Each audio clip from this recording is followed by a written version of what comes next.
প্রিয় ভিউয়ার্স, আমি আব্দুর রব্দুলাল আজকে আপনাদেরকে নিয়ে এসেছি এমন একটি জায়গায় যা পাঁচবিবির একদম পৌরসভার মধ্যে। কিন্তু যদিও পৌরসভার মধ্যে, তদুপরি আমরা পাঁচবিবির কিছু অঞ্চল রয়েছে পৌরসভার মধ্যে যা আমরা যুগ যুগ ধরে বসবাস করেও এই জায়গাগুলো সম্বন্ধে কোনো ধারণাই ছিল না বা নেই। ব্যক্তিগতভাবে আমি নিজেও এই পাঁচবিবির এই অংশে কখনো প্রবেশ করে নাই, কিন্তু আসলে পাঁচবিবির আনাচে কানাচে পৌরসভার মধ্যে এমনও কিছু আবাসিক এলাকা রয়েছে যা আসলে সৌন্দর্য মণ্ডিত। রাস্তাগুলো যেন এক ছবির মতো সুন্দর, চলাফেরায় পরিচ্ছন্ন, সব কিছুই আসলে ধারণ করার মতো।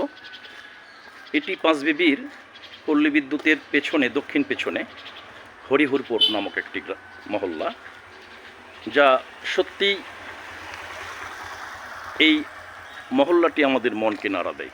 বন্ধুরা, কথা দিয়েছিলাম যেখানেই যাব সেখানকার একটি দৃশ্য আপনাদেরকে শেয়ার করার চেষ্টা করব। দেখতে পাচ্ছেন ডুপ্লেক্স ভিলা, এরকম অনেক অনেক ডুপ্লেক্স ভিলা এবং সুন্দর সুন্দর আবাসস্থল নিয়ে এই পাঁচবিবি পল্লী বিদ্যুৎ জোনাল অফিসের ঠিক দক্ষিণ পার্শ্বে এই মহল্লাটি হরিহরপুর বলেই আমি জানি, যা দীর্ঘ 20 বছর অবস্থান করার পরও পাঁচবিবির ভিতরে কিছু কিছু অংশে এত সুন্দর সুন্দর আবাসিক অঞ্চল রয়েছে যা আমরা অনেকেই জানি না।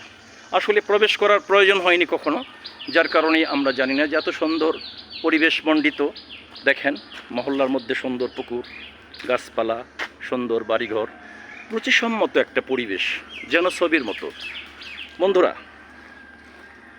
পাঁচবিবি যদিও একটি পৌরসভা, উপজেলা পৌরসভা, তদুপরি এখানে বসবাস করার মতো কিছু মহল্লা রয়েছে যা সত্যি আমাদের মনকে নাড়া দেয় এবং আদর্শ পরিবেশ বলেই মনে করা যায়। বন্ধুরা, দেখতে পাচ্ছেন এটি একটি ছোট্ট বাড়ির সামনে। দেখেন এই যে ছোট্ট বাড়িটি, তার সামনে সুন্দর ফুলের বাগান, সুশোভিত সুন্দর একটি আঙিনা যেন সাজিয়ে রেখেছে। বন্ধুরা, কথা দিয়েছিলাম যেখানেই যাব আপনাদের সঙ্গে থাকবো, সেই প্রতিশ্রুতির ধারাবাহিকতায় আজকে আপনাদেরকে নিয়ে এসেছি এই পাঁচবিবির হরিহরপুর একটি মহল্লায়। দেখেছেন এখানে একটি বাড়ির সামনে ঝাল গাছ, কত সুন্দর ঝাল ধরে রয়েছে, মরিচ, কাঁচা মরিচ, সুশোভিত একটি বাড়ি। তো বন্ধুরা, আজকে পর্যন্তই, আবারও দেখা হবে কোনো এক পথপ্রান্তরে।